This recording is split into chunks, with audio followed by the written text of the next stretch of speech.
Sir अभी मैं full stack web development पढ़ रहा हूँ।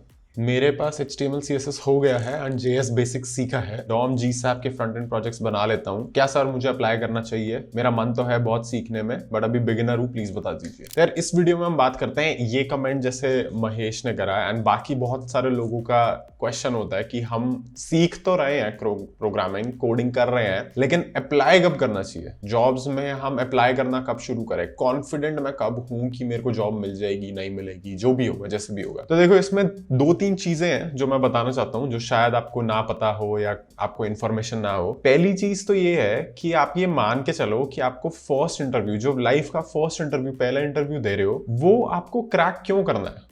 वो आपको क्यों चाहिए कि आप सबसे पहली चीज जो आप कर रहे हो वो आपका उसमें ही सिलेक्शन हो जाए? ऐसा तो कहीं नहीं होता। मतलब आप बिल्कुल एक बेसिक एग्जांपल कि अगर आप कुछ मार्केट में खरीदने जा रहे हो, आप घर पे रहते हो, अगर बचपन में आपने देखा होगा आपके पेरेंट्स जो है सब्जियां लेने जा रहे हैं, कुछ भी कर रहे हैं, उनको जो पहली चीज मिलती है, पहला जो स्टॉल मिलता है, वो वहीं से खरीद लेते हैं? नहीं ना, वो पहले खुद भी एक बार इंस्पेक्ट करते हैं, खुद भी सारी चीजें देखते हैं, करते हैं और फिर लेते हैं, है ना? तो आप अपने आप को भी ऐसा समझो। आप हमेशा दूसरी साइड से ये क्यों समझते हो कि आपको जॉब चाहिए? उस कंपनी को भी तो एम्प्लॉय चाहिए, उनको भी तो काम कराना है आपसे कुछ, है ना? तो ये वाला दूसरा साइड वाला फेज भी तो है। लेकिन ऑल इन ऑल, जैसे अगर आप ये सब पूछ रहे हो कि जैसे आपका HTML CSS हो गया है, JS बेसिक सीखा है, DOM GSAP के साथ आप फ्रंट एंड प्रोजेक्ट्स बना लेते हो, है ना? तो बेसिक आपको चीजें पता है। अब आपको अप्लाई कब करना चाहिए, कब नहीं करना चाहिए। मेरी अगर इस वीडियो से अगर आप एक चीज लेके जाओगे तो वो ये चीज लेके जाओ कि मेरी एडवाइस ये है कि आपको हर अपॉर्चुनिटी में अप्लाई करना चाहिए, नंबर 1।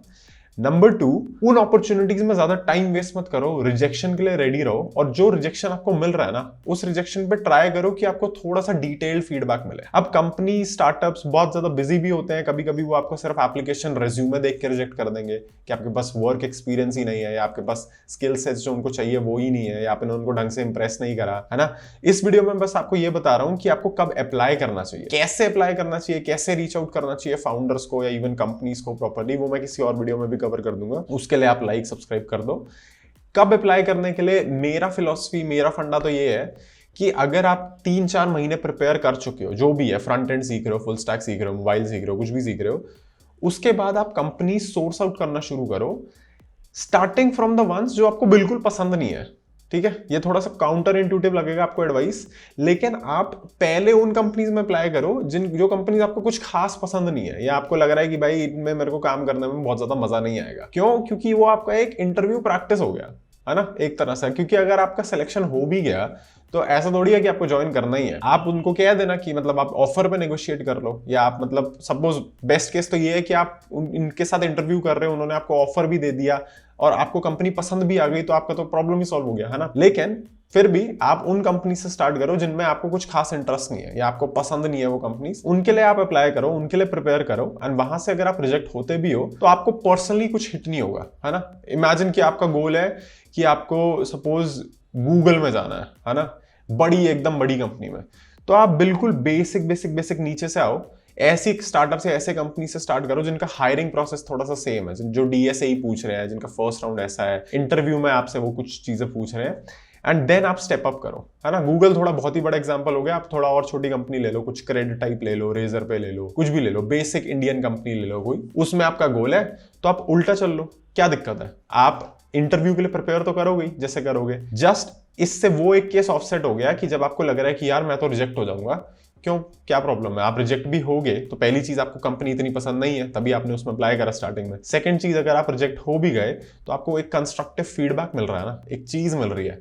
एंड थर्ड चीज, most of the people are not sceptical कि यार एक बार आपने अप्लाई कर दिया तो आप दोबारा नहीं कर सकते। आप ऑफकोर्स दोबारा अप्लाई भी कर सकते हो कंपनीज में, है ना? तो ये एक चीज है। बाकी चीज है कि अप्लाई करना चाहिए, मेरा मन है, बट सीखने में अभी मैं बिगिनर हूं। तो आपको ना, मतलब पहली चीज तो आपको मैं एक सीक्रेट लाइफ में ये बताता हूं कि बहुत सारी चीजें आपको लाइफ में समझ आएंगी जब आपको समझ आएगा कि बहुत सारी चीजें सिर्फ कॉन्फिडेंस अनलॉक कर देता है ना? एक्सपीरियंस, नॉलेज और कॉन्फिडेंस, ये जो 3 पिलर्स है ना, ये सबसे ज्यादा इंपॉर्टेंट है आपके फाइनेंशियल वेल्थ या कुछ भी चीजें बनाने के लिए, इन माय ओपिनियन। अगर आपको नॉलेज है, नॉलेज क्या होती है? नॉलेज आपको आ जाएगी एक 3 घंटे की वीडियो देखने से भी, यूट्यूब से। अगर आपने 3 घंटे का एक क्रैश कोर्स कुछ ऐसा देख लिया, कुछ भी देख लिया, आपको नॉलेज आ जाएगी, लेकिन आपके पास एक्सपीरियंस नहीं है।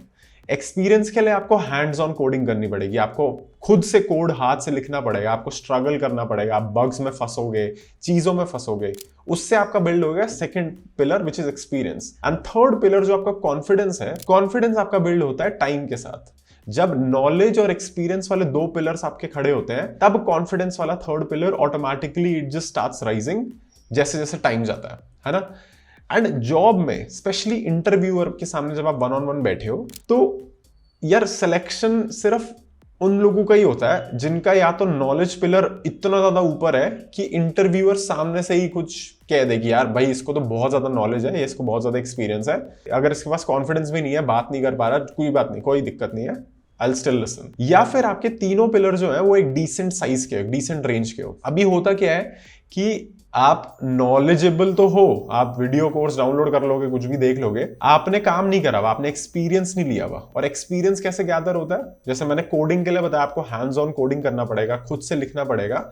ऐसे इंटरव्यूज में भी आपको इंटरव्यूज देने पड़ेंगे, तभी तो आपको समझ आएगा कि सामने वाला जैसे वीडियो कॉल उसने ज्वाइन करी, जूम कॉल, या मतलब इन पर्सन भी अगर है, तो बॉडी लैंग्वेज क्या होती है, आपको कैसे बैठना है, वो क्या एक्सपेक्ट कर रहे हैं आपसे, किस टाइप के क्वेश्चंस पूछ रहे हैं, कॉन्वर्सेशन फ्लो कैसे कर रही है। कोई भी इंटरव्यू ऐसे नहीं होगा, आएगा सीधा पूछेगा आपसे क्वेश्चन नंबर 1, ये बताओ ये बताओ। They will start the conversation with a little bit about themselves, कि उनकी ऑर्गेनाइजेशन क्या करती है, आप अपने बारे में बताओगे, आप अपनी थोड़ी सी एक स्टोरी बनाओ, एक एंगल शेयर करो कि मैं कोडिंग कैसे स्टार्ट करी, मैं आपकी ऑर्गेनाइजेशन को कैसे डिस्कवर करा। आप सामने वाले को सॉफ्ट स्किल से अपने थोड़ा इंप्रेस करोगे, वहीं पर आधा डिफरेंस तो वहीं पर हो जाता है, ठीक है।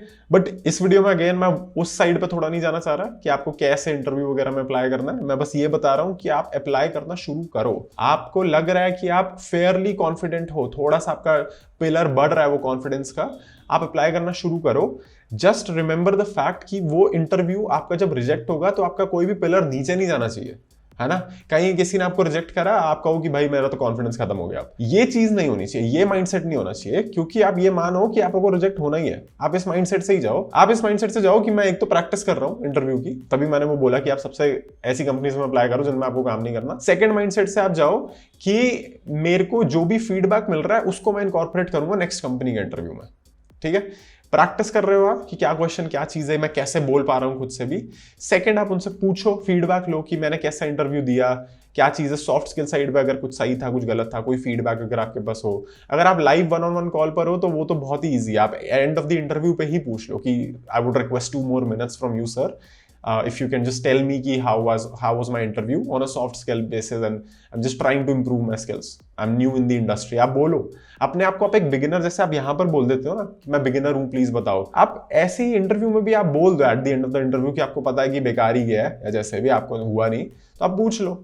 वो आपको डेफिनेटली हेल्प कर देगा थोड़ा सा इंटरव्यूअर कि ऐसे ऐसे ऐसे आपने ये बोला ये बोला ये बोला। आपको रिकॉर्ड करना है, आप खुद रिकॉर्ड करो अपना इंटरव्यू, ताकि आप बाद में देखो, किसी और से एडवाइस लो कि ये देखो ये मेरा इंटरव्यू ऐसा गया, मैं कैसे इसको इंप्रूव करूं, कैसे मतलब क्या चीजें मैंने सही करी हो सकती थी, गलत करी हो सकती थी, है ना। एंड वो जो चीजें पूछेंगे आपसे वो तो टॉपिक्स आपको पता चलेंगे ही, नए नए टॉपिक्स, आप उनको प्रिपेयर करो। ऑल इन ऑल मतलब पॉइंट ये है, जैसे कि आपको एक एनालॉजी अगर मैं दूं, जैसे एक होता है ना ट्यूटोरियल हेल, कि आप ट्यूटोरियल्स ही देखे जा रहे हो, इन चीजों को मैं कहूंगा थोड़ा सा प्रिपरेशन हेल, कि अगर आप सपोज प्रिपेयर कर रहे हो किसी चीज के लिए, जैसे इंटरव्यू हो गया, तो अब होता क्या है कि एग्जाम्स जैसे होते हैं, एग्जाम्स में होती है एक डेडलाइन कि आपका एग्जाम है इस तारीख को, इस महीने में 27 को आपका एग्जाम है। तो एग्जाम्स में प्रिपरेशन हेल हा नहीं सकता, क्योंकि आप कितना मर्जी प्रिपेयर कर दो वो डेट तो आने ही वाली है ना। इंटरव्यूज में क्या है, इंटरव्यूज में प्रिपरेशन हेल वाली चीज नहीं है कोई, क्योंकि आपके पास एक डेडलाइन नहीं है। स्पेशली अगर आप जैसे ऑन कैंपस नहीं कर रहे, कॉलेज स्टूडेंट नहीं हो, ऑफ कैंपस कर रहे हो, क्योंकि कंपनीज तो हायर करती रहेंगी पूरे टाइम एंड आप भी अप्लाई करते ही रह सकते हो, तो आपको लगता रहेगा कि मैं प्रिपेयर करता ही रहूं, चलता ही रहूं। तो वो प्रिपरेशन हेल जो है ना, वो आपका स्पैन कर सकता है ओवर मंथ्स, ईयर्स भी इवन, अगर आप अंडर कॉन्फिडेंट हो। इसलिए आपको क्या करना है, अपना कॉन्फिडेंस थोड़ा सा बढ़ाना है। कॉन्फिडेंस कैसे बढ़ेगा? जब आप नॉलेज और एक्सपीरियंस वाले पिलर्स बढ़ाओगे। वो कैसे बढ़ेंगे? जब आप सीखोगे चीजें, एंड जैसे ही वो थोड़ा सा बढ़ने लग जाए, आप अप्लाई करो, आप स्टार्ट कर दो अप्लाई करना कंपनीज में, उनका वन ऑन वन। मैं ये नहीं कह रहा कि इंटरव्यूअर का आप टाइम वेस्ट करो कि आपको आता ही नहीं है कुछ और आप इंटरव्यू पे चले गए, ये भी मत करो। एक्सपीरियंस कॉन्फिडेंस वाले पिलर थोड़े थोड़े बढ़ाओ। नॉलेज वाला तो आप बढ़ा ही सकते हो एकदम से इन अ शॉर्ट टाइम, क्योंकि आप कंटेंट देख सकते हो।